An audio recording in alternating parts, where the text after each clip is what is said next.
Jeff Bezos built Amazon into one of the most successful companies in history, and his leadership style played a huge role in that. In this video, I'm going to share with you 9 of the most powerful leadership lessons that you can learn from Jeff Bezos that are going to help you become a more effective leader. These are going to cover everything from how he runs meetings to the way he makes decisions, what he does to hire great talent, build his teams, and more. If you're new here, though, my name is Byron Morris, and I'm the author of The Effective CEO 2.0, and on my channel I put out videos on everything from mindset to leadership and becoming more effective in your role. So make sure you hit the subscribe button so that you don't miss future videos. So let's dive in. Leadership lesson number 1 is that leaders have 3 core responsibilities. Jeff believes that leaders only need to focus on 3 things. The first is identifying the big ideas that will drive the company forward. The second is ensuring strong execution so those ideas are turned into reality.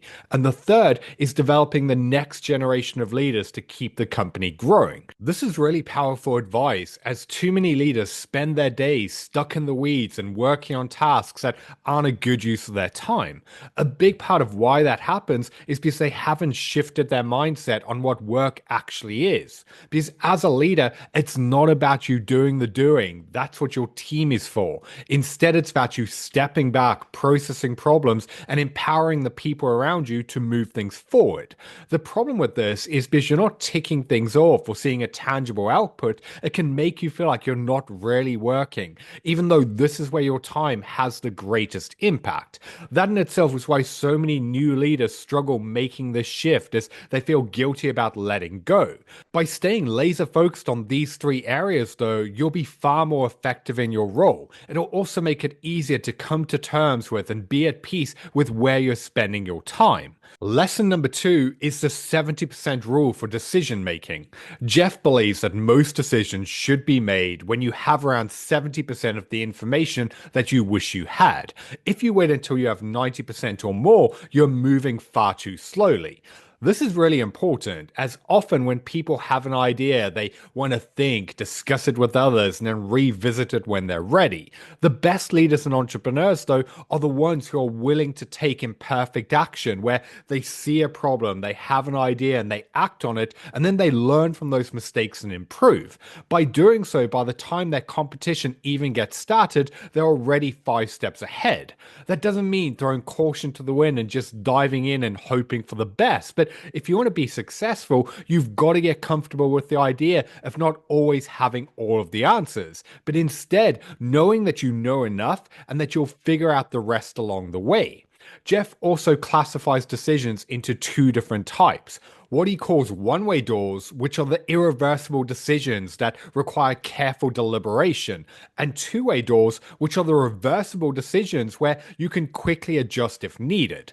The problem is that as a lot of companies grow, they start treating every decision like a one-way door, which in turn slows down innovation. Whereas in reality, often if you make a wrong decision, you can just pivot and adjust. Also, at times, the only way to get new information is to act on something, see what happens, and then learn from the data and insights you get. Lesson 3 is to disagree and commit. When teams can't reach a consensus, Jeff uses a simple but powerful phrase: disagree and commit. That means that even if people don't fully agree with a decision, they should commit to it as if they do. He believes that this approach saves time and it allows the company to move forward without getting stuck in endless debates. It can also ensure that everyone's supporting the team and doing their part to make a project a success. This is a very different approach to other teams and companies, where if someone doesn't fully buy into an idea, they may avoid getting involved or contributing any further. By enforcing this rule, though, it can go a long way to creating a culture of cooperation where people find a way to get on the same page, even if they don't fully agree with the path that they're on. Lesson 4 is what he calls the empty chair rule. To make sure that his team are always thinking about the customer, he has an empty chair in every meeting that represents them. This is a constant reminder that every decision should be made with the customer's best interest in mind. The big lesson in this is if you don't have happy customers, then you don't have a business, because they're the ones who are directly responsible for driving your revenue and increasing your bottom line. This is why it's so important to keep them top top of mind to ensure the actions you take are what's best for and desired by the people that you're trying to serve. Lesson number 5 is the two pizza rule for meetings. Jeff believes that meetings should only include as many people as can be fed with 2 pizzas. This keeps the discussions focused and prevents meetings from becoming too large and inefficient. You've probably heard the saying, there's too many cooks in the kitchen, and the reality is if you have too many people involved in a meeting, then it's far more difficult to properly discuss ideas, reach conclusions, or get everyone to work together effectively. Not only that, but companies often waste time on meetings that don't move anything forward or that involve people who have nothing to contribute. I'm sure you've been there yourself, where you come out of a meeting frustrated that you shouldn't have been there and you could have used that time for something else, but you went because it was in your diary and expected of you. Well, this inefficient practice can have a huge impact on a company's growth. Because think of it like this: if you have an hour meeting with 10 people, that's 10 hours of company time that's being used. So if you want to more effectively use the time, ensure that meetings only involve the people that are required. Speaking of meetings, lesson number 6 is that meetings should start with the most junior employee speaking first. While running Amazon, one of Jeff's rules was that the most junior person should be the first to share their thoughts and ideas. Why? Because he recognized that as soon as he spoke, everyone in the room would be influenced by his opinion. But by letting junior employees speak first, it could then ensure a more open and honest discussion. He also believes that messy discussions are the best discussions, because if a meeting is too clean and structured, it may mean that there's no real debate and that innovation isn't happening. This is one of the biggest mistakes I see in the first-time CEOs I work with, where often they think that they need to lead the room by sharing the ideas and driving the direction of the conversation. The problem with that is if you share something that goes against other people's ideas, they may be reluctant to speak up. This could make you miss a ton of valuable insights that may have shaped your ideas or even changed your decisions. This is why the best leaders speak last. Lesson 7 is Jeff banned PowerPoint presentations at Amazon, opting for a 6-page memo instead. The way that he would run meetings is he required the team to create a detailed and structured 6-page memo. Then everyone would start the meeting by sitting in silence and reading it for 30 minutes, where they'd make notes on their thoughts and think of any questions before starting the conversation. This forced people to think deeply about the issues, and as a result, it would lead to better decisions. The reason why I love this approach is people are busy, and I've seen in the coaching work that I do is that when people have a lot on their plate, they often don't have time to properly prepare or think about what they're doing.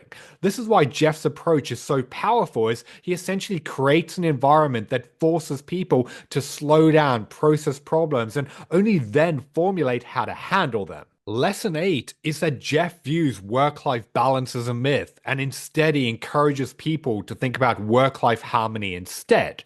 The whole term work-life balance implies a trade-off between your work and personal life, but chances are between your role, your family, health, and other commitments, there's never going to be a perfect balance. This is why instead Jeff believes in the idea of work-life harmony, where you find a way to get everything working in sync.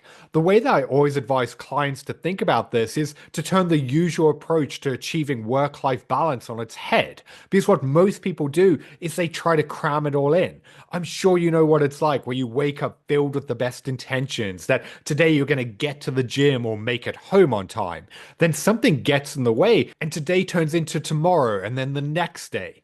The problem is there's no intentionality there, which is why you're leaving it down to chance and hoping that you'll fit it in. A better way to do this is to figure out the non-negotiables in your life, stuff with your family, your health, your hobbies, and everything else, then schedule them first and build your other commitments around them. I used this approach to help a CEO regain control of his personal life. When him and I met, he was having big issues in his marriage as he kept working late and canceling dinner dates with his wife. He was in this repeating pattern where he was trying to schedule date night on the same days that were filled with meetings. So inevitably, what would happen is either something would overrun, or even if he did make it, he'd be mentally wired and on edge, thinking about problems and everything they discussed. We fixed that by scheduling date night first, and then being highly intentional with what he did in the 2 hours before it, ensuring he only took on low bandwidth tasks that wouldn't overrun or cause added stress. This is how he then found harmony between a busy schedule and his home life. The key is to build your schedule and routines in a way that your different commitments work together instead of against each other. Finally, lesson number 9 is hire people who raise the bar. Great companies aren't built by one person, and instead it's a team of people coming together and working towards a common goal. This is why such an important part of effective leadership is ensuring you hire the right people and then empowering them to do the jobs that you brought them in to do. When hiring to make sure he gets great talent, Jeff asks 3 key questions. 1, will you admire this person? 2, will they raise the average effectiveness of the team? And 3, do they bring a unique skill or perspective? He believes that every new hire should raise the bar and make the team stronger. And by looking at building his team through this lens, he's able to make decisions on a macro level, looking at the future of the company and the greater impact that someone can have on their growth. So there you have it, 9 leadership lessons you can learn from Jeff Bezos. The biggest takeaways from this are if you want to be a more effective leader, then focus on the 3 key responsibilities of leadership: big ideas, strong execution, and developing leaders. Make decisions faster. Use the 70% rule to avoid overthinking and get comfortable with taking imperfect action. Disagree and commit. Make it a rule that once a decision is made, everyone needs to align and work together even if they don't fully agree. If you want to get more of the right things done, then change how you run and approach meetings. Ensure you speak last, use written memos, and keep the team small. And finally, always put the customer first, whether it's through the empty chair rule by setting high expectations. Focus on driving amazing customer experiences by factoring in your customers' wants and desires. I'd love to hear your thoughts on this. What are your biggest takeaways from this video, and which of these lessons are you going to apply to help you become a more effective leader? Share your thoughts in the comments below. Also, this video is part of a series where I break down leadership lessons from some of the world's best CEOs. I'll link a couple of them at the end, but check out my channel for the rest. And if you enjoyed this video, please give it a like and make sure you hit the subscribe button so that you don't miss future videos. If you want to dive into any of this further, then in the description of this video, you can also grab a copy of my book, The Effective CEO 2.0. I've been Byron Morrison. Thanks for watching, and I'll see you in the next video.